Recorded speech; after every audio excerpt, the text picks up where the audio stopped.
প্রিয় শিক্ষার্থীরা, আশা করি তোমরা সবাই খুব ভালো আছো। আমরা জাতীয় বিশ্ববিদ্যালয়ের অনলাইন ক্লাস প্রোগ্রামে তোমাদের সবাইকে স্বাগত জানাচ্ছি। আমি ডক্টর মোহাম্মদ আশিরুল হক। আমি তোমাদের মাস্টার্স পার্ট 1 এর পাশ্চাত্য রাষ্ট্রচিন্তা এই কোর্সটা নিচ্ছি।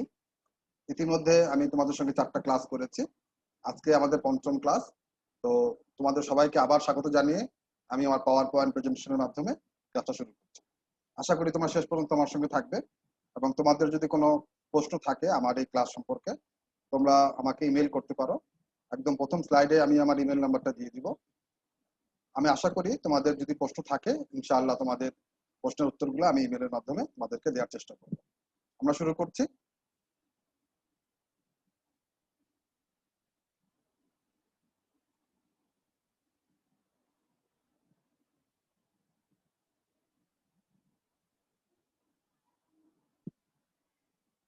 Welcome to the national university online class. আমরা পলিটিক্যাল সায়েন্সের মাস্টার্স পার্ট 1 এর ক্লাস করছি, যার কোর্স কোড হচ্ছে 411901। কোর্সের নাম হচ্ছে ওয়েস্টার্ন পলিটিক্যাল থট। আমাদের লেকচার হচ্ছে 5। আজকে আমরা ডিসকাস করব political thought of Aristotle, theory of revolution. আমরা শুরু করছি। Welcome to the political thought of Aristotle, theory of revolution. বিপ্লব সম্পর্কে অ্যারিস্টটল তার বিখ্যাত দ্য পলিটিক্স বইটাতে বিস্তারিত আলোচনা করে গেছেন এবং তার এই আলোচনাটা রাষ্ট্রবিজ্ঞানের পরিমণ্ডলে অত্যন্ত গুরুত্বপূর্ণ একটি বিষয় হিসেবে পরিগণিত। কারণ আজ থেকে 2500 বছর আগে প্রাচীন গ্রিক রাষ্ট্রবিজ্ঞানী অ্যারিস্টটল, যিনি রাষ্ট্রবিজ্ঞানের জনকও ছিলেন, তিনি বিপ্লবকে এত সূক্ষ্মভাবে বিশ্লেষণ করেছিলেন। তিনি বিপ্লবের কারণগুলো নির্দেশ করেছিলেন এবং কিভাবে এই বিপ্লবকে নিরসন করা যায় সেই লক্ষ্যেও তিনি আমাদেরকে বিভিন্ন উপায় দেখিয়ে দিয়েছিলেন। এখানে মনে রাখতে হবে, আমাদের কাছে আজকে আধুনিক যুগে বিপ্লবকে আমরা অনেক মহিমান্বিত রূপে দেখি। তোমরা নিশ্চিতভাবে অনেক বিপ্লবের নাম শুনেছ, মহৎ বিপ্লবের নাম। কিন্তু অ্যারিস্টটল কোনো বিপ্লবকেই তিনি গ্রহণীয় মনে করেননি। তার চোখে বিপ্লব ছিল হচ্ছে রাষ্ট্রীয় ঐক্যের একটা বিনাশ সাধন এবং রাষ্ট্রীয় স্থিতিশীলতার জন্য একটা হুমকি স্বরূপ। কাজেই তিনি যে কোনো উপায়ে বিপ্লবকে প্রতিরোধ করতে চেয়েছিলেন। এমনকি যে স্বৈরতন্ত্র, যাকে আমরা সবচেয়ে খারাপ শাসন হিসেবে দেখি, সেই স্বৈরতান্ত্রিক শাসনের বিরুদ্ধেও তিনি বিপ্লবকে সমর্থন করেন। তো আমরা শুরু করছি। আমরা দেখছি তিনি কিভাবে তার এই তত্ত্বটা দিয়েছিলেন আমাদের জন্য। অ্যারিস্টটলের বিপ্লব তত্ত্ব। অ্যারিস্টটল তার পলিটিক্স গ্রন্থের 5ম পুস্তকের পুরো আলোচনাটাই এই বিপ্লবের উপর ভিত্তি করে করেছিলেন। আমরা ডান দিকে দেখতে পাচ্ছি তার যে বিখ্যাত বই অ্যারিস্টটলের দ্য পলিটিক্স, এই বইটার একটা কভার পেজের ছবিটা। তিনি প্রাচীনকালে বিপ্লবের উপরে যে বিস্তারিত আলোচনা করেছিলেন, যেটা ইতিমধ্যে আমি তোমাদের বলেছি, সেটা শুধু প্রাচীনকালে না, আধুনিক যুগেও বিরল। কারণ এত বিস্তারিত আলোচনা অন্য কোনো গ্রন্থে আমরা বিপ্লবের উপরে দেখিনি। অ্যারিস্টটল ছিলেন চিকিৎসকের সন্তান, ফলে চিকিৎসক যেভাবে একজন রোগীকে চিকিৎসা করে নিরাবেগ দৃষ্টিভঙ্গি নিয়ে, অ্যারিস্টটল ঠিক সেইভাবেই রাষ্ট্রীয় অন্তর্ভুক্ত রাষ্ট্রের মধ্যকার বিপ্লবকে তিনি সেইভাবে চিহ্নিত করার চেষ্টা করেছেন, বিপ্লবের কারণগুলোকে, এবং এর প্রতিকারে কি কি পদ্ধতি নেওয়া যেতে পারে সেটাও তিনি আমাদেরকে বলে গিয়েছেন। আমরা ডান দিকে দেখতে পাচ্ছি অ্যারিস্টটলের দ্য পলিটিক্স বই, এবং ওই অনুযায়ী পরবর্তীতে চিত্রকররা যে ছবি এঁকেছেন তৎকালীন প্রাচীন গ্রিস নগরাষ্ট্রের এথেন্সকে একাডেমিকে নিয়ে, এবং ওই সময় যে বিখ্যাত দার্শনিক জ্ঞানীরা প্রজ্ঞাপান্ডা ছিলেন তাদের সম্মিলন অভিজাত শ্রেণীর, তারই একটা প্রতিরূপ হচ্ছে এই চিত্রকল্পটা।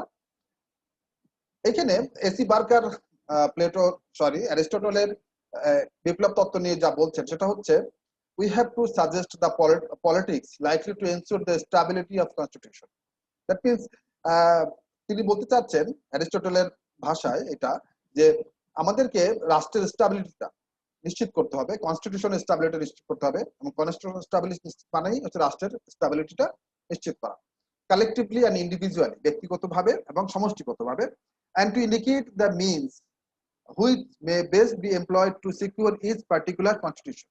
এবং নির্দেশ করতে হবে প্রত্যেকটা সরকারের ক্ষেত্রে কি কারণে বিপ্লব হয় সেইগুলা, যার ফলে রাষ্ট্রীয় ঐক্য এবং সংহতি বজায় থাকে। এই কথাটা আর্নেস্ট বার্কার তার যে বিখ্যাত বই প্লেটো এন্ড অ্যারিস্টটল, সেই বইতে এই কথাটা তিনি বলে গিয়েছেন। বিপ্লবের সংজ্ঞা আমরা এখন দেখি, বিপ্লব অ্যাকচুয়ালি কাকে বলে, কি বলে, অ্যারিস্টটল কিভাবে বিপ্লবকে সংজ্ঞায়িত করার চেষ্টা করেছেন। অভিধানে বিপ্লব শব্দের অর্থ বলা হয়েছে আমূল পরিবর্তন, ধ্বংস, বিশৃঙ্খলা ইত্যাদি। অথচ দেখো, আমরা কিন্তু বর্তমান সময়ে বিপ্লবকে একটা মহৎ অর্থেই দেখি। কারণ কি? কারণ এর সঙ্গে কিছু মহৎ বিপ্লবের নাম জড়িয়ে আছে, যে বিপ্লবগুলা পৃথিবীর গতিপথকে, পৃথিবীর রাষ্ট্র ব্যবস্থার গতিপথকেই অনেকখানি প্রভাবিত করেছে। তোমরা দেখো, আমি আধুনিক কালে আমরা দেখি যেটা বলছি, অনেকগুলা মহৎ বিপ্লব হয়েছে। আমরা যেমন জানি ফরাসি বিপ্লব, তোমরা ডান দিকে দেখতে পাচ্ছ যে বাস্তিল দুর্গের যে পতন, ফরাসি বিপ্লব হয়েছে 1789 সনে, তারই একটা ছবি এটা। এবং আমরা জানি আরো কিছু বিখ্যাত বিপ্লব, যেমন রুশ বিপ্লব, যেটাকে আমরা বলশেভিক বিপ্লবও বলি। 1917 সনে রাশিয়াতে এই বিপ্লবটা হয়েছিল লেনিনের নেতৃত্বে, এবং সেখানে তখন সমাজতান্ত্রিক রাষ্ট্র ব্যবস্থা প্রবর্তিত হয়েছিল এই বিপ্লবের ফলে। তাহলে আমরা দেখতে পাচ্ছি যে এই দুটা যে বিপ্লবের কথা বললাম, আমি পরবর্তী সঙ্গে আমি আরেকটা বিপ্লবের নাম নিয়ে আসতেছি, সেটা হচ্ছে চৈনিক বিপ্লব। তোমরা দেখো, মাও সেতুংয়ের নেতৃত্বে 1949 সনে যে বিপ্লবটা হয়েছিল চৈনিক বিপ্লব, এবং একদম নিচের ছবিটাতে হচ্ছে রুশ বিপ্লবের ছবি। এখন এই যে তিনটা বিপ্লব আমরা নাম বললাম, সম্ভবত পৃথিবীতে এই তিনটাই হচ্ছে সবচেয়ে বিখ্যাত তিনটা বিপ্লব, যে তিনটা বিপ্লব পৃথিবীর রাষ্ট্র ব্যবস্থাকে একটা বড় ধরনের ঝাঁকুনি দিয়েছিল এবং নতুন এক ধরনের রাষ্ট্র ব্যবস্থা কায়েম হয়েছিল। ফরাসি বিপ্লবের মধ্য দিয়ে আমরা দেখেছি যে ফ্রান্সে তোমার স্বৈরাচারী শাসনের অবসান ঘটেছিল এবং একটা গণতান্ত্রিক প্রজাতান্ত্রিক সরকার প্রতিষ্ঠিত হয়েছিল। রুশ বিপ্লবের মধ্যে দিয়ে যার রাশিয়াতে যার রাজতন্ত্রের অবসান হয়েছিল এবং সেখানে সমাজতান্ত্রিক বা সাম্যবাদ যে তত্ত্বটা, যেটা কার্ল মার্কস দিয়ে গেছিলেন আধুনিক সাম্যবাদ সমাজতন্ত্র, সেটা প্রতিষ্ঠিত হয়েছিল। এবং একই সঙ্গে চীনে চৈনিক বিপ্লবের মধ্য দিয়ে সামন্তবাদী সরকারের অবসান ঘটিয়ে সেখানেও সমাজতন্ত্র প্রতিষ্ঠিত হয়েছিল এবং সমগ্র রাষ্ট্রের সমাজ কাঠামোই পরিবর্তন হয়ে গিয়েছিল। তার মানে আমরা এগুলোকে দেখছি সব পজিটিভ অর্থে। অথচ অভিধানে কিন্তু বলা আছে যে বিপ্লবের মূল অর্থটা হচ্ছে পরিবর্তন, ধ্বংস, বিশৃঙ্খলা ইত্যাদি। এবং অ্যারিস্টটল কিন্তু ঠিক এই অর্থে নিয়েছিলেন। আধুনিক যে অর্থ আমরা দেখছি, আধুনিক যে মহৎ দেখছি, তিনি কিন্তু সেটা বিপ্লবকে সেইভাবে দেখতে চান। এটা কিন্তু একটা বড় ধরনের আমাদের দৃষ্টিভঙ্গির সঙ্গে অ্যারিস্টটলের দৃষ্টিভঙ্গির একটা বড় তফাৎ। অ্যারিস্টটল বিপ্লব বলতে বুঝিয়েছিলেন কি? যা দ্বারা রাষ্ট্রীয় জীবন বিপর্যস্ত হয়। অর্থাৎ সংবিধান, একটা অভিধানে যা বলা হয়েছে, যা দ্বারা রাষ্ট্রীয় জীবন বিপর্যস্ত হয়। আমরা দেখছি বিপ্লবের মাধ্যমে কি হয়, সেটা যে কোনো ধরনের বিপ্লবই হতে পারে। সেখানে যান এবং মালের প্রাণহানি হয়, সম্পদের ক্ষতি হয়, রাষ্ট্রীয় ব্যবস্থা বিপর্যস্ত হয়ে ওঠে, কিছু মানুষের সম্পদ, সম্মান, প্রাণ চলে যায় এই বিপ্লবে, যে কোনো বিপ্লবের মধ্যে দিয়ে। এটাকেই তিনি বলতে চেয়েছিলেন, যাদের রাষ্ট্রীয় জীবন বিপর্যস্ত হয়। অ্যারিস্টটলের ভাষায় রাষ্ট্রের অন্তর্দ্বন্দ্ব এর মূল কারণ হচ্ছে অসাম্য। অর্থাৎ মানুষ যখন দেখে কিছু মানুষ কোনো অধিকার, কোনো সম্পদ থেকে বঞ্চিত হয়, এবং কিছু মানুষ যখন এটা অত্যধিক বেঁচে থাকে, তখনই দুইটা বা তিনটা বা অনেকগুলো শ্রেণীর মধ্যে একটা শ্রেণী বৈষম্য তৈরি হয়। একদল থাকে সুবিধাভোগী, আরেক দল থাকে সুবিধা বঞ্চিত। এটাকে বলা হচ্ছে অসাম্য অ্যারিস্টটলের ভাষায়। কারণ মানুষ যাকে ন্যায়সঙ্গত এবং সমান বলে বিবেচনা করে, তার ভিত্তিতে তারা বিভক্ত হয়ে পড়ে।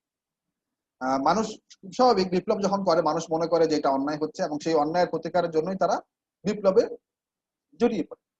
তো এই কথাটা তার দ্য পলিটিক্স বইটাতে বলা হয়েছে, যে এই বইটা আমি যেটা নিয়ে আসলাম সেটা সরদার ফজলুল করিম স্যার তিনি অনুবাদ করেছিলেন এই বইটা। এক্ষেত্রে আমরা আগের গত ক্লাসে লেকচারে দেখেছি যে অ্যারিস্টটল সরকারের শ্রেণীবিভাগ করেছিলেন, যে শাসকের সংখ্যা এবং শাসনের নীতি, এর পরিপ্রেক্ষিতে তিনি 6 ধরনের সরকার আমাদেরকে বলেছিলেন, এবং এই 6 ধরনের সরকারের বিরুদ্ধেই বিপ্লব কেন হয়, কারণটা কি এবং কিভাবে প্রতিকার করা যায়, তিনি সেই কথাটা আমাদেরকে বলে গেছেন। এই ক্ষেত্রে অ্যারিস্টটল গণতন্ত্র, ধনিকতন্ত্র, অভিজাততন্ত্র বা ষোলতন্ত্র এর যে কোনো পরিবর্তন কিংবা এক শ্রেণীর শাসক দ্বারা আরেক শ্রেণীর শাসককে উচ্ছেদ করে ক্ষমতা গ্রহণ, এক কথায় সরকার বা সংবিধানের যে কোনো পরিবর্তনকে তিনি বিপ্লবের আওতাভুক্ত করেছেন। এখন আমরা দেখব অ্যারিস্টটলের ভাষায় বিপ্লবের কারণগুলা কি কি।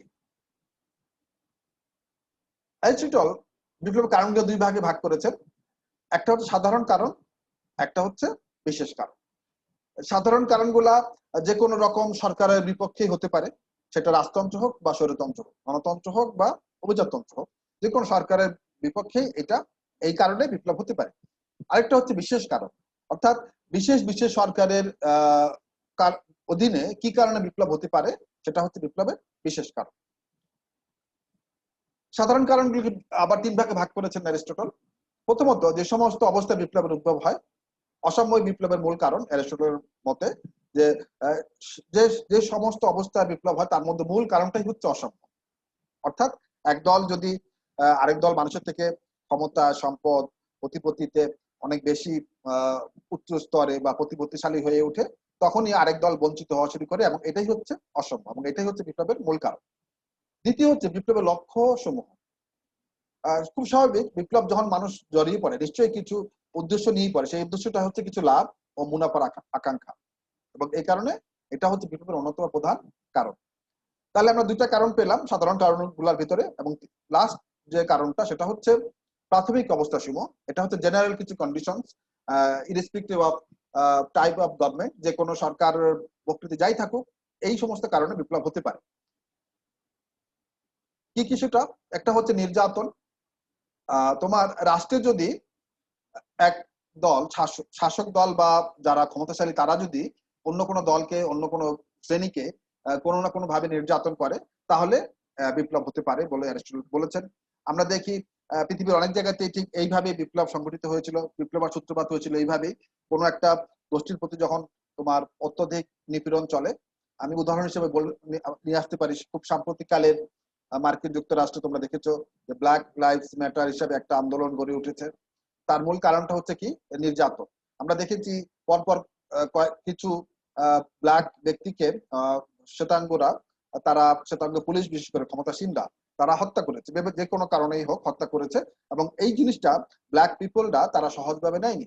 এবং এরই পরিপ্রেক্ষিতে যে ব্ল্যাক লাইভস ম্যাটার, যে কালোদের জীবনও ম্যাটার করে, এবং এই লক্ষ্যে যে আন্দোলন গড়ে উঠেছে পুরো সমগ্র আমেরিকা ব্যাপী, এবং কোনো কোনো ক্ষেত্রে বিশ্বের অন্য অন্য শহরেও আমরা দেখেছি আন্দোলনটা ছড়িয়ে পড়েছে।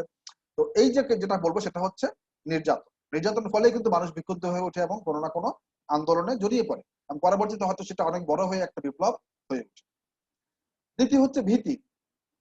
যদি কোনো শ্রেণী, একটা রাষ্ট্রের কোনো শ্রেণী যদি মনে করে যে তারা কোনো না কোনো ভাবে ক্ষমতাসীনদের দ্বারা নির্যাতিত হবে, বা তারা কোনো না কোনো ভাবে ভীতির মধ্যে আছে, তাহলে এই ভীতি কাটিয়ে ওঠার জন্য তারা বিপ্লবে জড়িয়ে পড়তে পারে। এটা একটা বিষয়। তৃতীয় যেটা, ক্ষমতার আধিক্য।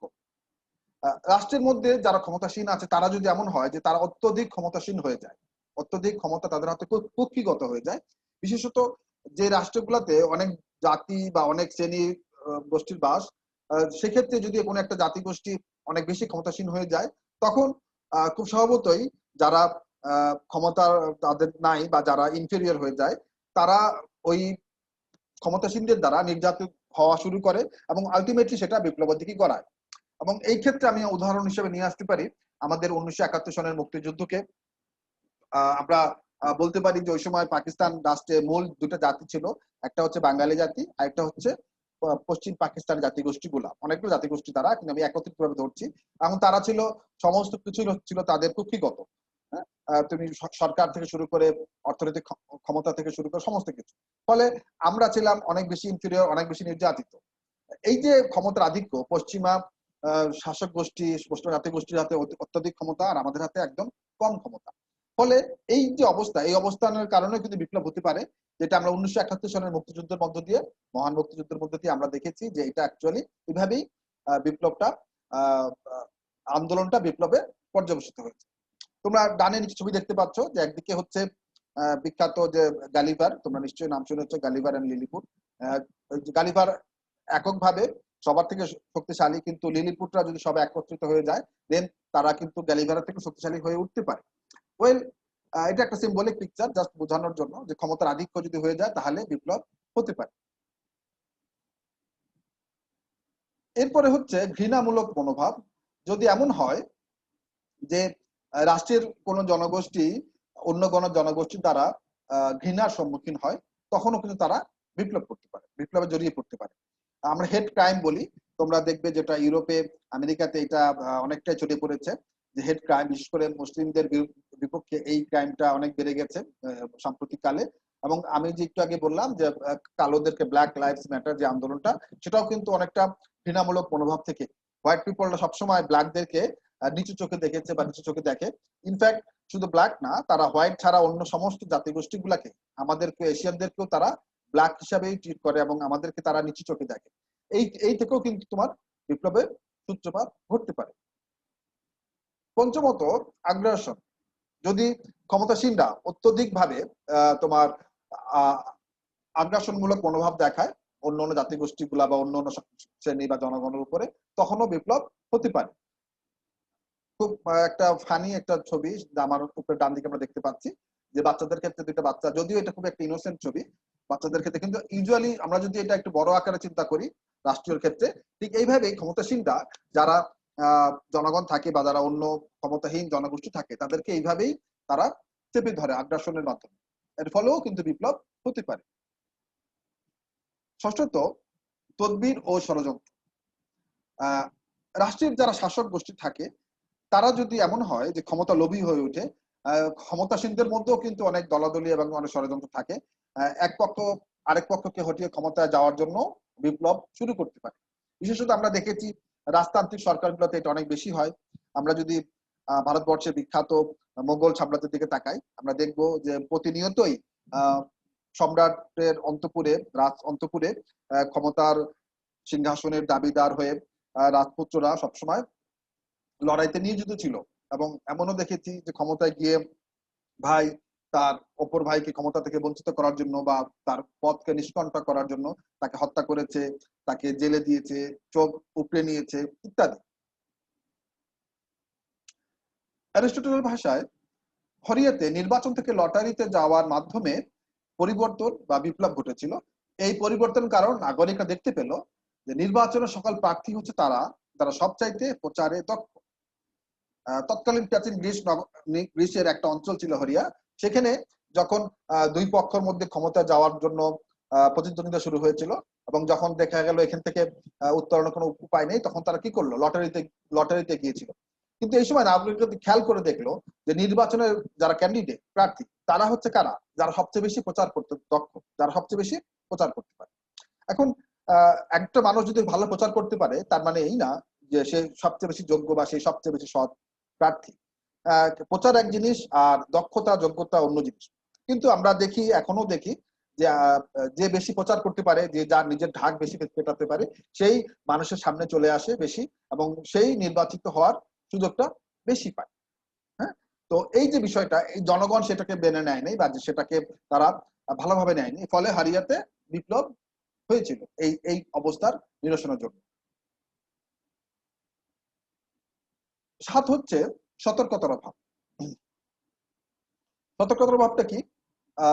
শাসকরা যদি এমন হয় যে তারা রিলাক্টেন্ট হয়ে যায়, তারা শাসন করতে করতে একসময় এমন হয় যে তারা ভাবে যে আমাদের হাতে তো ক্ষমতা চিরস্থায়ী হয়ে গেছে, বা বংশ পরস্পরা যখন একটা রাজ পরিবার বা একদল শাসক ক্ষমতা আসতেই থাকে, ধীরে ধীরে তাদের কি হয়, তাদের মধ্যে একটা ক্ষমতা এবং সতর্কতার অভাব দেখা দেয় এবং তারা এটা খেয়াল করতে অক্ষম হয়ে উঠে, জনগণের মধ্যে অসন্তোষ দানা বেঁধে উঠছে, তার সাথেই ষড়যন্ত্র শুরু হয়েছে, তার মন্ত্রী বা আমির ওমরারা তার বিপক্ষে গিয়ে ষড়যন্ত্র শুরু করেছে। ফলে কি হয়, আলটিমেটলি সেই সেই সরকারের বা সেই শাসক গোষ্ঠীর পতন ঘটে।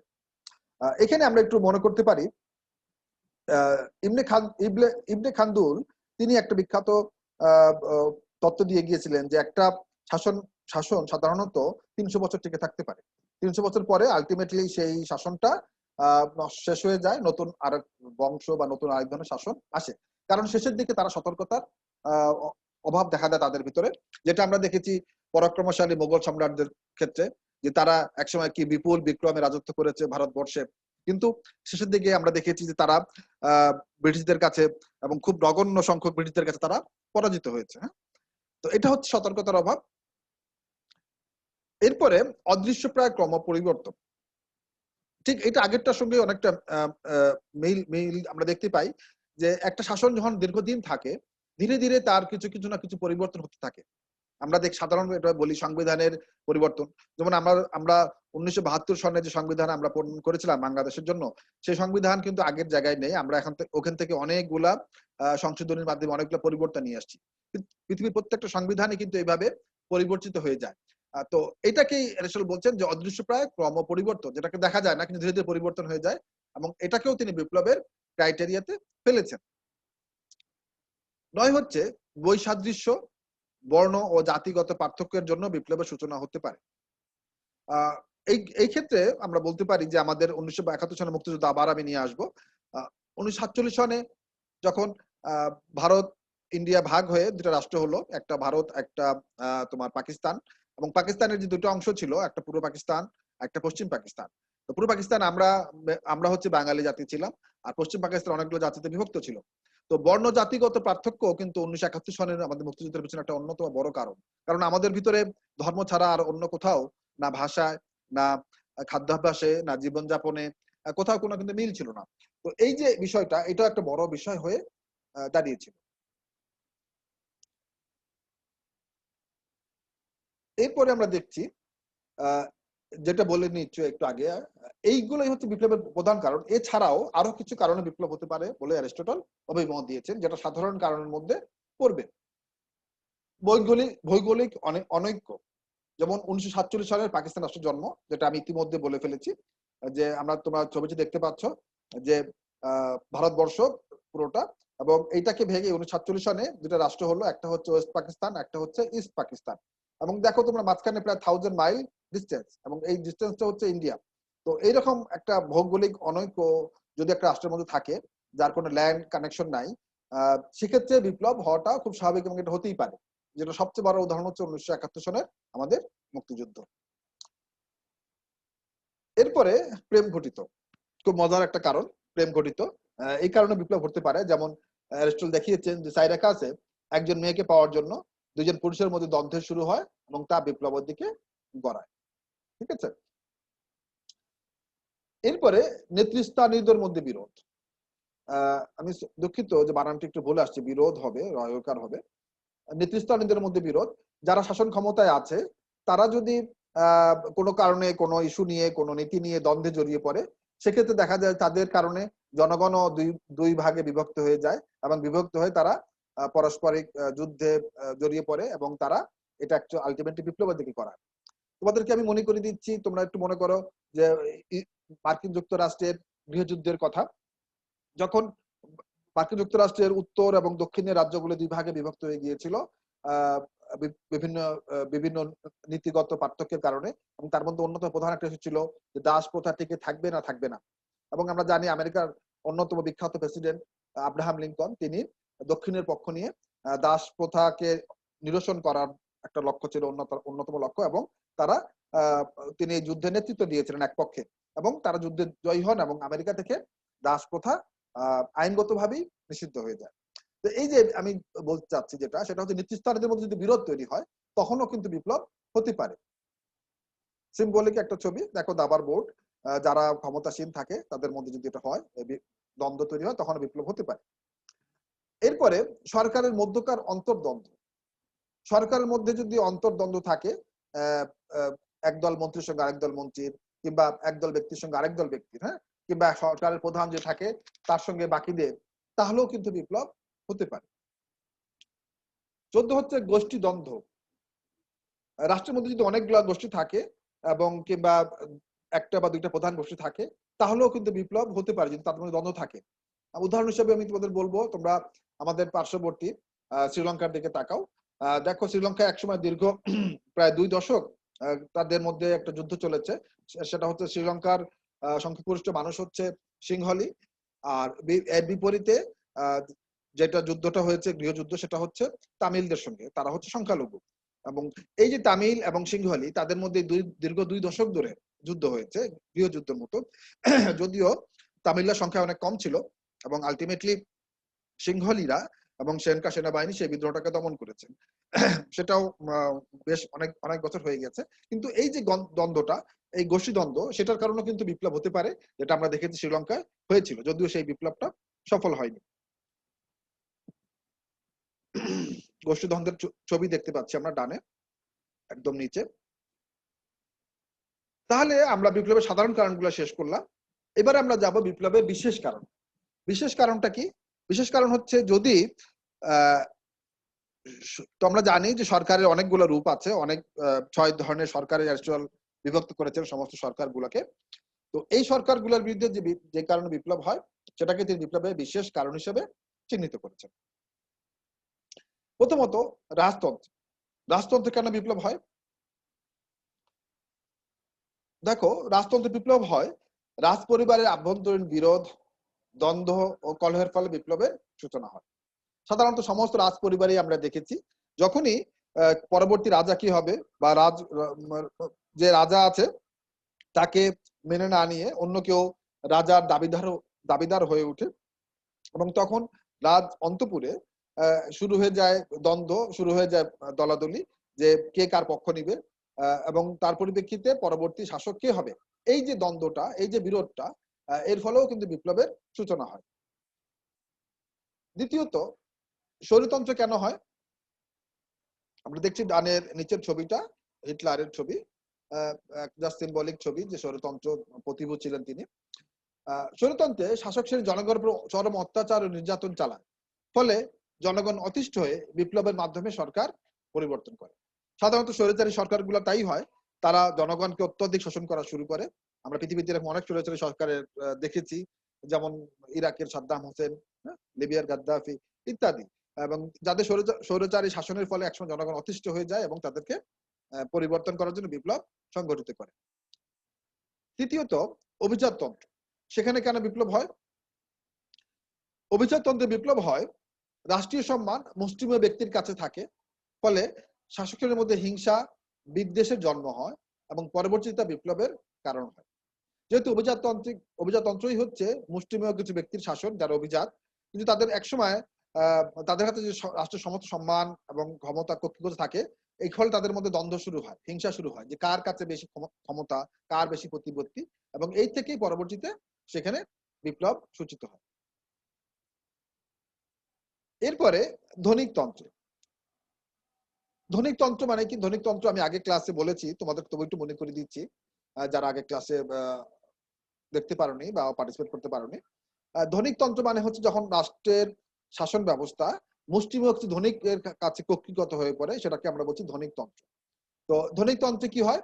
তোমরা ছবি দেখতে পাচ্ছ যে এক ব্যক্তি অনেক অনেক স্বাস্থ্যবান প্রচুর, আবার অন্যদিকে বাকি জনগণ মিলেও তার কাছাকাছি আসবে না। এটা হচ্ছে সম্পদের দিক থেকে, ক্ষমতার দিক থেকে এই বিভাজনটা, এই ডিসক্রিমিনেশনটা।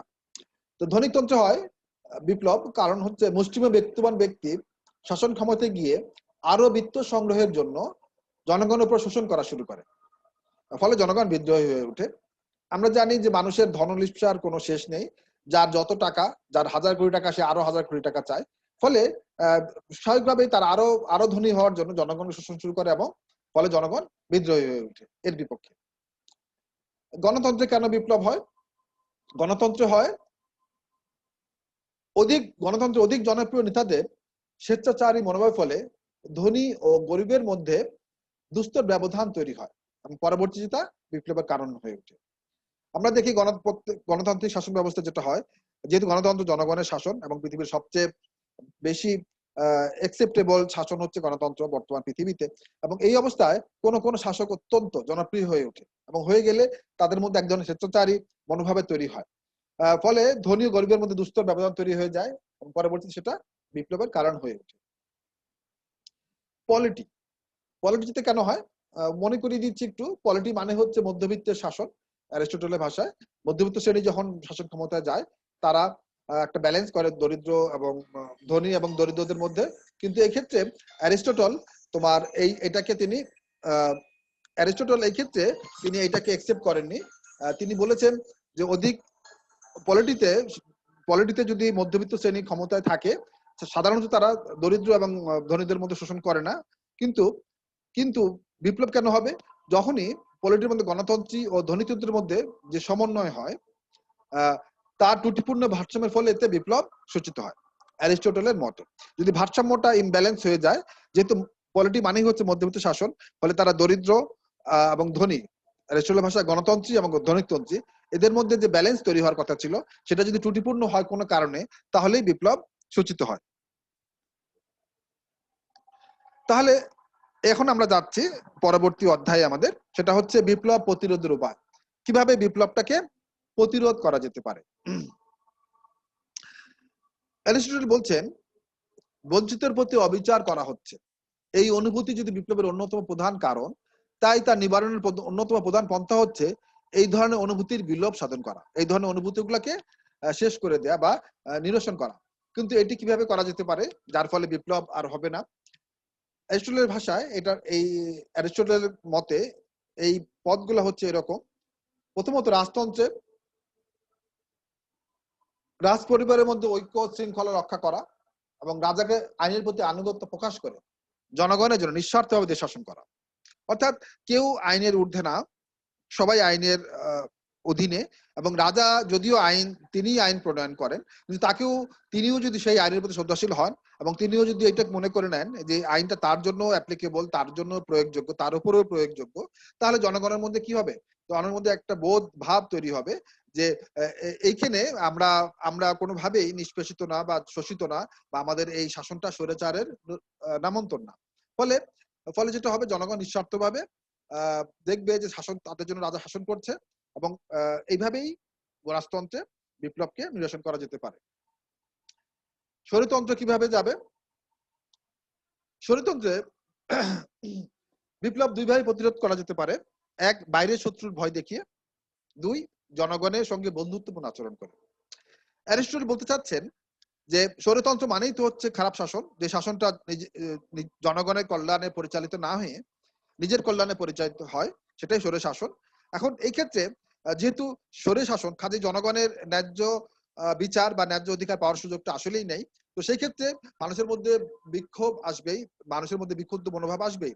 সেটাকে নিরসন করা যেতে পারে এইভাবে যে বাইরের শত্রুর ভয় দেখিয়ে। জনগণকে সবসময় যদি এই বলে তোমায় সতর্ক রাখতে পারো, সন্ত্রস্ত রাখতে পারো, যে আমরা যদি আমাদের মধ্যে যদি বিশৃঙ্খলা দেখা দেয়, অনৈক্য দেখা দেয়, তোমরা যদি আন্দোলন শুরু করো, তাহলেই এই সুযোগ আমাদের যে বাইরের কমন শত্রু সে আমাদেরকে আক্রমণ করতে পারে, অর্থাৎ বাইরের শত্রু ভয় দেখিয়ে। এবং তোমরা দেখবে এই এই এই অবস্থাটা পৃথিবীর অনেক রাষ্ট্রনায়কই ব্যবহার করে থাকে। আমি উদাহরণ দিয়ে যাচ্ছি আবার বর্তমান মার্কিন যুক্তরাষ্ট্রের দিকে। তোমরা দেখো, সামনেই মার্কিন যুক্তরাষ্ট্রের নির্বাচন, প্রেসিডেন্ট ডোনাল্ড ট্রাম্প ক্ষমতায়, এবং তোমরা দেখবে যখনই কোনো একটা ইস্যু, তার বিরুদ্ধে কোনো আন্দোলন বা তার বিরুদ্ধে জনমত বিপক্ষে চলে যায়, তখনই সে কি করার চেষ্টা করছে, বহির্বিশ্বে কোথাও না কোথাও একটা ইস্যু তৈরি করে নিচ্ছে। যেমন সাম্প্রতিককালে আমরা দেখতে পাচ্ছি যে ইসরায়েলকে স্বীকৃতি দিচ্ছে মুসলিম রাষ্ট্রগুলা, এবং এই ক্ষেত্রে এইভাবে জনগণের মনোভাবটা তার পক্ষে ফেভারে নিয়ে আসতে যাচ্ছেন। একইভাবে তিনি কমন শত্রু হিসেবে ইরানকে সামনে নিয়ে আসছেন, ইরানের পারমাণবিক যে সক্ষমতা সেটাকে নিরসন করার জন্য, এবং তাকে অবরোধ করে কোনো না কোনো ভাবে তারা এই ভয় দেখাচ্ছে যে আমি যদি ক্ষমতায় না আসতে পারি, না থাকি, তাহলে বাইরের শত্রু সে কিন্তু আক্রমণ করতে পারে বা তারা শক্তিশালী হয়ে উঠতে পারে। দ্যাট মিনস বাইরের শত্রু ভয় দেখিয়ে জনগণকে ঠান্ডা রাখা, যাতে তারা তার বিরুদ্ধে বিপ্লব না করে। এই একটা ওয়ে। আর এর সম্পূর্ণ বিপরীত ওয়ে হচ্ছে জনগণের সঙ্গে বন্ধুত্বপূর্ণ আচরণ করে, জনগণের মনোভাব বুঝে তারা যেটা চায় সেই অনুযায়ী কাজ করে স্বৈরাচারী সরকারও কিন্তু পারে বিপ্লবকে প্রতিরোধ করতে। এখন আমরা যাব অভিজাততন্ত্রে কিভাবে বিপ্লব প্রতিরোধ করা যেতে পারে সেইভাবে। অ্যারিস্টটল বলছেন, নিয়ম শৃঙ্খলা কঠোরভাবে রক্ষা করলে তা গরিব জনগণের আস্থা অর্জন করবে। এভাবে অভিজাততন্ত্রে বিপ্লব প্রতিরোধ করা সম্ভব। শাসকরা যদি রাষ্ট্রীয় যে নিয়ম শৃঙ্খলা আছে, যে আইনগুলো আছে, সেটা যদি কঠোরভাবে রক্ষা করে, তাহলে জনগণের মধ্যে আস্থা অর্জন হবে। জনগণ ধরে নিবে যে এই শাসনটা তাদের জন্য অত্যন্ত কল্যাণকর। ফলে তাদের মধ্যে আর বিক্ষুব্ধ মনোভাব তৈরি হবে না, এবং এভাবেই বিপ্লব প্রতিরোধ করা সম্ভব। এরপরে 4, ধনিকতন্ত্রে কিভাবে সম্ভব। অ্যারিস্টটল বলছেন, সম্মান ও সরকারি পদ সমূহ ন্যায়ের ভিত্তিতে দিতে হবে, যাতে কোনো শ্রেণী ক্ষমতার দিক থেকে একচ্ছত্র হয়ে না ওঠে। অর্থাৎ আমরা ধনিকতন্ত্র জানি যে সম্মান এবং রাষ্ট্রীয় পদ এবং প্রতিপত্তি মুষ্টিমেয় কিছু ধনী ব্যক্তির হাতে কুক্ষিগত থাকে। এখন এটা যদি সবসময় এরকম থাকে, তখন এর বাইরেও যারা ক্ষমতা প্রত্যাশী বা যারা সম্মান প্রত্যাশী বা সম্মানের যোগ্য, হ্যাঁ, তারাও নিশ্চয়ই এটার ভাগ চাইবে। এখন সেটা যখন দেয়া না হবে তখনই এইটা ধীরে ধীরে জনগণের মধ্যে ছড়িয়ে পড়বে এবং ব্যাপক অংশ দেখা যায় বিক্ষুব্ধ হয়ে উঠেছে। তো এটা যাতে না হয় সেজন্য সরকারের বিভিন্ন যে পদগুলা আছে, সম্মানগুলা আছে সেটার জন্য ন্যায়ের ভিত্তিতে দেয়া হয়। তাহলেই দেখা যাবে যে সেখানে আর বিপ্লব হচ্ছে না। এরপরে পঞ্চমত, গণতন্ত্রে কিভাবে বিপ্লব প্রতিরোধ করা যেতে পারে? গণতন্ত্রের সম্পত্তি এবং সরকারি আয় ব্যয়ের হিসাব জনগণের পরীক্ষা নিরীক্ষার জন্য উন্মুক্ত রাখতে হবে, যাতে জনগণের অর্থের অপচয় না হয়। তাহলে আমরা দেখতে পাচ্ছি গণতন্ত্রের যেটা সবচেয়ে বড় সমস্যা হয় সেটা হচ্ছে পাবলিক মানিকে তুমি প্রপারলি ইউটিলাইজ করলে কিনা। এখন এটা যদি জনগণের ওপেন রাখা হয় জনগণের জন্য, যে তুমি যে কোনো জনগণই চাইলেই যে কোনো পাবলিক ব্যয়ের ক্ষেত্রে হিসাবটা সে ক্লিয়ারলি দেখতে পারে বা চাইলেই দেখতে পারে, তাহলে কি হবে? সে জানবে যে তার যে অর্থ, যে তার যে কষ্টার্জিত ঘামের অর্থ, সেটা সে যাকে বা শাসককে যে ট্যাক্স হিসাবে দিচ্ছে, সেই ট্যাক্সটা জনগণের কল্যাণের জন্য ব্যয় করা হচ্ছে। সেক্ষেত্রে কোনো দুর্নীতি হয় নাই, সেক্ষেত্রে কোনো অন্যায় বা অপচয় করা হয় নাই। এইভাবে জনগণের পরীক্ষার জন্য যদি উন্মুক্ত রাখা হয় তাহলে কি হবে? জনগণ এই গণতন্ত্রের প্রতি আস্থা তৈরি হবে। এবং মনে করিয়ে দিচ্ছি একটু কথা, অ্যারিস্টটলের কাছে কিন্তু গণতন্ত্র ছিল একটা নিকৃষ্টতম শাসন। কারণ তার মতে গণতন্ত্র হচ্ছে দরিদ্র, মূর্খ এবং অজ্ঞদের শাসন। হ্যাঁ? যদিও এটা নিয়ে আমরা আগের ক্লাসে বিস্তারিত আলোচনা করেছি। তবুও একটু খালি আমি বলবো যে তিনি তার দৃষ্টিকোণ থেকে গরিবদের শাসনকেই তিনি দেখেছিলেন গণতন্ত্র হিসেবে। যদিও বর্তমানে আমরা সেটার সঙ্গে একমত না। আমরা এখন যে শাসনটা এটাকে বেস্ট শাসন হিসেবে ধরে রাখি। এবং অ্যারিস্টটলের কাছে কিন্তু গণতন্ত্র মানে কিন্তু অনেকটা পলিটি ছিল। বর্তমানে যে গণতন্ত্র সেটা ছিল অনেকটা পলিটি। সর্বশেষ পলিটিতে কিভাবে বিপ্লব নিরসন করা যেতে পারে? অ্যারিস্টটল বলছেন গণতন্ত্রী ও ধনীতন্ত্রের মধ্যে ক্ষমতার ভারসাম্য বজায় রাখতে হবে, যাতে এক শ্রেণী অন্য শ্রেণীর উপর প্রাধান্য লাভ করতে না পারে। অর্থাৎ পলিটি মানেই হচ্ছে মধ্যবিত্ত শাসন। তো মধ্যবিত্ত শাসনের মূল এটাই হচ্ছে এটা, তারা যদি মধ্যবিত্ত শাসকরা, ফলে তারা ধনীদেরকেও অত্যাধিক ট্যাক্স আরোপ করে না এবং দরিদ্র জনগণের উপরেও তারা বেশি ট্যাক্স দেয় না বা তাদেরকে শোষণ করার চেষ্টা করে না। ফলে ধনী এবং দরিদ্র এর মধ্যে একটা ব্যালেন্স বা ভারসাম্য বজায় রাখা যায়। এখন কোনো কারণে যদি এই ভারসাম্যটা নষ্ট হয়ে যায়, কোনো একটা শ্রেণীর দিকে যদি শাসক শ্রেণীরা ঝুঁকে পড়ে, তখনই অন্য শ্রেণী সে কি করে? বিপ্লবের সুযোগটা গ্রহণ করার চেষ্টা করে। কাজেই এখন পলিটি যদি শাসক শ্রেণী এই ব্যালেন্সটা রাখে তাহলে কি হবে? তাহলে আর পলিটিতে বিপ্লব হবে না। তো তাহলে আমরা যেটা পাচ্ছি সেটা হচ্ছে অ্যারিস্টটল তিনি বিপ্লবের কারণগুলো আমাদেরকে বলেছেন। বিশেষ বিশেষ অবস্থায় কি কি কারণে বিপ্লব হয়, সাধারণ কি কারণে হয় এবং কিভাবে বিপ্লবকে প্রতিরোধ করা যেতে পারে। আমরা এবার দেখব যে বিপ্লবের সাধারণ কারণ যে কারণগুলো আছে সেগুলোকে কিভাবে প্রতিরোধ করা যেতে পারে। প্রথমত আইনহীনতার ব্যাপারে সতর্কতা অবলম্বন করা। এটা হচ্ছে জেনারেল যে কজ গুলো আছে সেটাকে প্রতিরোধ করার জন্য তিনি বলছেন। সেটা হচ্ছে রাষ্ট্রের যে আইনগুলা আছে সেখানে যেন কেউ আইন ভাঙতে না পারে। শাসক গোষ্ঠী, ক্ষমতাশালী ব্যক্তি বা গোষ্ঠী বা রাষ্ট্রীয় যারা পদাধিকারী আছে তাদের ক্ষেত্রে যেন আইন অন্যরকম না হয়। অর্থাৎ আইন থাকবে সবার জন্যই সমান। এই ক্ষেত্রে যেন কাউকেই ছাড় না দেওয়া হয়। একই অপরাধে যেন সবার সমান শাস্তি হয় এটা নিশ্চিত করতে হবে। তাহলেই কি হবে? তাহলেই বিপ্লব প্রতিরোধের একটা অন্যতম পদক্ষেপ নেওয়া সম্ভব হবে। দ্বিতীয়ত কোন বিশেষ ব্যক্তি বা গোষ্ঠীর হাতে অতিরিক্ত ক্ষমতা কেন্দ্রীভূত না হয়। তাহলেই যেটা হবে, কেন্দ্রীভূত হয়ে গেলেই তারা অন্যদেরকে বঞ্চিত করা শুরু করবে। রাষ্ট্রের মধ্যে একটা অসাম্য অবস্থা বিরাজ করবে এবং তার ফলে বিপ্লব হতে পারে। আর এটা না হলেও বিপ্লবকে প্রতিরোধ করা যেতে পারে। তৃতীয়ত রাষ্ট্রীয় ক্ষমতা এমনভাবে তৈরি করতে হবে যাতে কোনো শ্রেণী না মনে করতে পারে যে ক্ষমতা দখল করতে পারবে না। অর্থাৎ ক্ষমতা দখল প্রক্রিয়াটা সবার জন্য উন্মুক্ত রাখতে হবে। পরিস্থিতিটা আইনগুলো এমনভাবে তৈরি যেন না হয় যাতে কোনো একটা গোষ্ঠী বা শ্রেণী যেন সেখান থেকে বঞ্চিত না হয়ে ওঠে। তো এটা একটা ফ্যাক্টর যে সবার জন্য উন্মুক্ত। আমি জাস্ট ছোট্ট একটা উদাহরণ নিয়ে আসবো তোমাদের সামনে। যেমন আমরা জানি মার্কিন যুক্তরাষ্ট্রে সংবিধানে বলা আছে যে আমেরিকার প্রেসিডেন্ট হতে হলে তাকে খ্রিস্টান ধর্মাবলম্বী হতে হবে। হ্যাঁ? এই যে বিষয়টা, এই বিষয় মানে হচ্ছে যারা অখ্রিস্টান তারা কখনোই আমেরিকার প্রেসিডেন্ট হতে পারবে না। তো এই ক্ষেত্রে কি দেখতে পাচ্ছি আমরা যে আইনটা সবার জন্য সমান না। তাহলে প্রশ্ন আসতে পারে যে তাহলে মার্কিন যুক্তরাষ্ট্রে কেন বিপ্লব হচ্ছে না? হচ্ছে না এই কারণে আমেরিকার সিংহভাগ মানুষই হচ্ছে খ্রিস্টান। সিংহভাগ মানে অলমোস্ট 10% এবং খুব মাইনরিটি কিছু পিপল হচ্ছে অন্য ধর্মাবলম্বী। এবং তারা এতটাই মাইনর যে তাদের পক্ষে বিপ্লব সংগঠিত করা সম্ভব। কিন্তু এটা তাদের একটা বড় বড় আমি বলবো বিচ্যুতি তাদের সংবিধানের, যে তারা আইনটা সবার জন্য সমানভাবে তৈরি করতে পারে।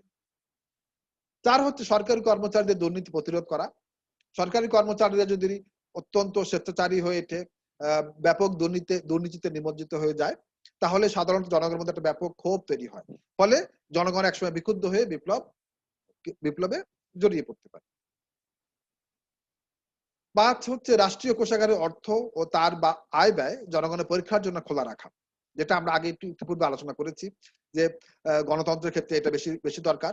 সেটা হচ্ছে রাষ্ট্রীয় যে পাবলিক যে মানি রাষ্ট্রীয় কোষাগারে যেটা থাকে এবং সেটা যে ব্যয় হয় সেটা যেন অ্যাপ্রোপ্রিয়েটলি ব্যয় হয় এবং ব্যয়টা ঠিকভাবে হলো কিনা সেটা যেন জনগণের পরীক্ষার জন্য উন্মুক্ত রাখা হয়।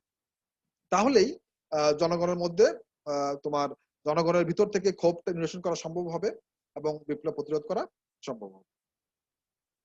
৬ হচ্ছে সরকারি চাকরি ও পদ ন্যায়ের ভিত্তিতে বন্টন করা। অর্থাৎ রাষ্ট্রীয় যে সুযোগ সুবিধাগুলো আছে, চাকরি আছে বা পদগুলো আছে, সেটা যেন সবার জন্য উন্মুক্ত থাকে। কোন একটা গোষ্ঠী বা শ্রেণীর জন্য সেটা যেন নির্দিষ্ট করে না দেওয়া হয়। ৭ হচ্ছে জনগণকে শাসনতন্ত্র এর আলোকে শিক্ষিত করে তুলতে হবে, যাতে সংবিধান সময় তারা তাদের ভিতরে শ্রদ্ধার ভাব জাগ্রত হয়। অর্থাৎ একটা রাষ্ট্রের সংবিধান তৈরি হয়তো জনগণের মনোভাবেরই প্রতিফলন, মনোভাব থেকেই তৈরি হয় সংবিধান এবং এই সংবিধান সম্পর্কে বেশিরভাগ জনগণ যদি অজ্ঞ থাকে, তারা যদি না জানে অ্যাকচুয়ালি সংবিধানটা কি লক্ষ্যে প্রণীত হয়েছে এবং এই আইন বা নীতিগুলো কার জন্য প্রণীত হয়েছে, তখন তাদের মধ্যে এই সংবিধানের প্রতি শ্রদ্ধাও জাগ্রত হবে না এবং তারা এটাকে রক্ষা করার জন্য তাদের সর্বাত্মক প্রচেষ্টা তাদের থাকবে না। ৮ হচ্ছে কোন নাগরিককে তার প্রাপ্য থেকে বঞ্চিত না করা। অর্থাৎ যে যার প্রাপ্য সেটা যেন তাকে ঠিকভাবে দেওয়া হয়। বঞ্চিত করা হলেই মানুষের মধ্যে বঞ্চনার অনুভূতি থেকে কিন্তু বিপ্লবের জন্ম হয়। ৯ রাষ্ট্রের জনগণকে সবসময় এই বলে সজাগ রাখতে হবে যে আভ্যন্তরীণ বিদ্রোহের সুযোগে বিদেশি শক্তির আক্রমণ সহজ হয়ে ওঠে। নিজের দেশে যদি বিশৃঙ্খলা থাকে, অন্তর্দ্বন্দ্ব থাকে, তাহলে খুব সহজেই বিদেশি শত্রু সেই সুযোগটা নেয় এবং তারা সেই দেশটাকে আক্রমণ করতে পারে বা আক্রমণ করে বা অর্থনৈতিকভাবে তাদেরকে পদানত করে রাখে। এই বিষয়ে জনগণ যদি সতর্ক থাকে তাহলে তাদের মধ্যে এই এই ঘটনাটা বা বিপ্লবের সুযোগটা থাকে না। বিপ্লবে তারা সহজে জড়িত হয়ে পড়বে না। তো আমরা আমাদের আলোচনাটা এখানেই শেষ করে নিয়ে আসছি। আমরা আ সবাইকে আমি অনেক ধন্যবাদ দিচ্ছি আমার সঙ্গে এতক্ষণ থাকার জন্য। আমি পাওয়ার পয়েন্ট স্লাইডটা বন্ধ করে তোমাদের সঙ্গে একটু কিছুক্ষণ কথা বলে শেষ করে দিচ্ছি এটা। তো আশা করি তোমরা বুঝতে পেরেছো অ্যারিস্টটলের বিপ্লব তত্ত্বটা এবং মনে রাখতে হবে তিনি এই যে বিপ্লব তত্ত্বটা দিয়েছিলেন তার বয়স থেকে আজ থেকে ২৫০০ বছর আগে এবং ওই সময়ের প্রেক্ষাপটে তিনি যে বিপ্লব তত্ত্বটা দিয়েছিলেন যদিও আধুনিক প্রেক্ষাপটে পুরোটাই সবকিছুটাই তোমার অ্যাপ্লিকেবল না, সবকিছুই বর্তমান সময়ে প্রয়োগযোগ্য না। কিন্তু মনে রাখতে হবে তিনি যেই সময়ের প্রেক্ষিতটা দিয়েছিলেন সেই সময়ের প্রেক্ষিতে এটা যথার্থ ছিল এবং আধুনিক যুগেও আমরা বলি তার বিপ্লবের যে তত্ত্বটা সেই তত্ত্বটা আধুনিক যুগে অনেক ক্ষেত্রেই অ্যাপ্লিকেবল, অনেক ক্ষেত্রে সেটা গ্রহণীয়। যদিও বিতর্ক থাকবেই, সমালোচনা থাকবেই, সেটা স্বাভাবিক। তা সত্ত্বেও তার এই বিপ্লব তত্ত্বের গুরুত্ব অনস্বীকার্য। আশা করি তোমরা বুঝতে পেরেছো বা কিছুটা কারো যদি কিছুটাও সহায়তা হয় আমার এই ক্লাস লেকচার দ্বারা, তাহলে আমি বলবো যে আমার এই প্রচেষ্টাটা সফল হয়েছে এবং করোনাকালীন এই মহামারীর সময় তোমাদের জন্য জাতীয় বিশ্ববিদ্যালয় যে অনলাইন প্রোগ্রাম করেছে ক্লাসে, সেক্ষেত্রে তোমরা যে ধৈর্য সহকারে এতক্ষণ আমাকে শুনলে, আশা করি তোমরা এখান থেকে কিছুটা হলেও উপকৃত হয়েছে। সবাই ভালো থাকবে, দেখা হবে ইনশাআল্লাহ পরবর্তী ক্লাসে। সেই পর্যন্ত আল্লাহ হাফেজ, তোমাদের সঙ্গে বিদায় নিচ্ছি।